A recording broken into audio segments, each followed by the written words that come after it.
Assassin's Creed Shadows has been delayed yet again to March 20th, and I may be one of the only people on the internet who's actually happy for the change. This means I actually now have a chance to play this game at launch, because previously it was going to fall right in the middle of like Kingdom Come Deliverance 2 and Avowed, and I was like, how the heck am I going to have time to play AC Shadows on top of all these other games? So it's been pushed back. It's not coming out in March, which means now we're going to be doing Assassin's Creed Shadows, followed by Tales of the Shire, followed by Atomfall. So we're going to have a really jam-packed end of March, which is going to be crazy. I don't know what we're doing at the beginning of March yet. We're going to have fun regardless. Anyway, it's been moved back. Now, I've seen the rumors around the internet right now spreading. Ubisoft's official statement has said that the additional month of development time for Assassin's Creed Shadows will allow the team to better incorporate the player feedback gathered over the past 3 months and help create the best conditions for launch. Now, let's let that soak in for a second. I know the rumor mill is that it's about a sale. I know that yesterday the company made a statement that they're um, working with leading advisors, and they are actively exploring various strategic and capitalistic options to unlock the full value potential of our assets, according to CEO. We're convinced that there are several potential paths to generate value from Ubisoft's assets and franchises, which essentially means the investors are pissed because the company's stock has been over the past couple of years, and they need to do something to make the investors money. Now, I am not in the camp of Ubisoft haters. I don't wish this company to go away. I don't think that Ubisoft needs to be bought out.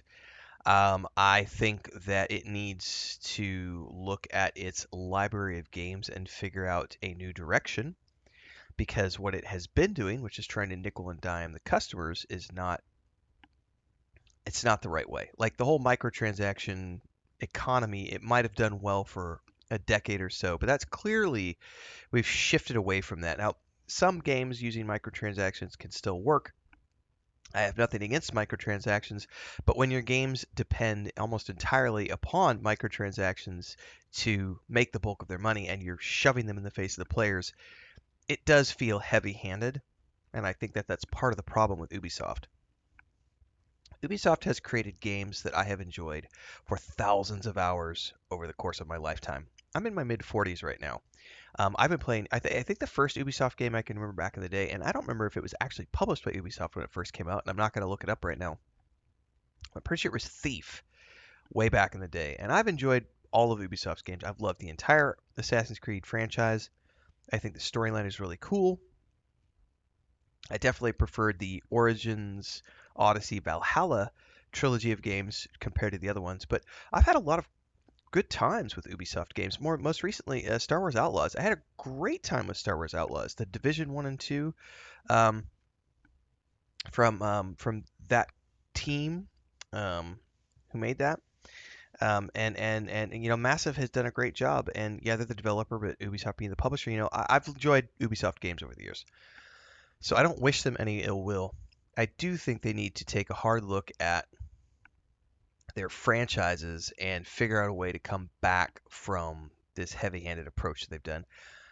I think that it doesn't necessarily work for everybody, but looking at the success of some companies like Larian Studios putting story first and gameplay first, it's not to say that everyone should be copying what what they're doing. You know, I think that those are good examples, though, of games that can come out without all these microtransactions that focus on good story and good gameplay. And the thing with the Assassin's Creed franchise is it's always had fun to me. It's always had fun gameplay with an interesting science fiction fantasy storyline. And being able to like set it in different time periods, because of the Animus. I think that that's always been a really cool and unique aspect to the series, which allows them to do lots of different types of games in the series and have them be in different time periods. And if you look at what they've done in terms of the educational space as well, because with Odyssey and Valhalla in particular, there have been universities who have gone in and used the, I forget exactly what it's called, but they have like a tourist mode where you can go on exploration mode. Maybe it's what it's called. I really don't remember what it's called off the top of my head. But you can go in and it's not a gameplay mode. It's where you just go in and explore these amazing cities as they have been recreated in the game space. And there have been universities who have used those games as a means of studying these ancient cities in a way that this is what they probably looked like back when they were thriving. And so the teams that have made the Assassin's Creed games and the Ubisoft teams have always made good games. It's the company making bad monetization decisions that have led to the bitter taste in a lot of people's mouths around these games. Because you can look at like the Assassin's Creed games as an example, and a lot of people will say, "Oh, it's bad game design because there's all these fetch quests." It's like there's fetch quests in like every game you play. Most recently, we played Stalker 2, and like that game is a great game. Or actually, we're playing Kingdom Come Deliverance right now. That game has fetch quests. Like every game has fetch quests. Quick commercial break, everyone, to celebrate and give thanks to all of these amazing people who keep me on the air full time. Really appreciate the support. All you got to do is join as a member. You get access to private videos. You can also do super thanks on any upload or super chats and stickers on any live stream or premiere you see. And beyond that, don't forget we're multi-streaming over on Twitch now, so you can support over there as well. Thanks so much to everybody. Let's get back to the video at hand. And you can hate fetch quests. I'm not a big fan of them. Like I'm always a fan of the primary quests in games. But the Assassin's Creed games are popular because partly they have these fetch quests that people are familiar with, and the exploration quests, and let's go collect all these things. Let's jump off all the towers. Let's do all these things to get skill points. They're not necessarily driving the main story forward, but they have always provided a means for players to want to spend more time in the game and have fun to get the achievements and the collectibles. And there's nothing wrong with that.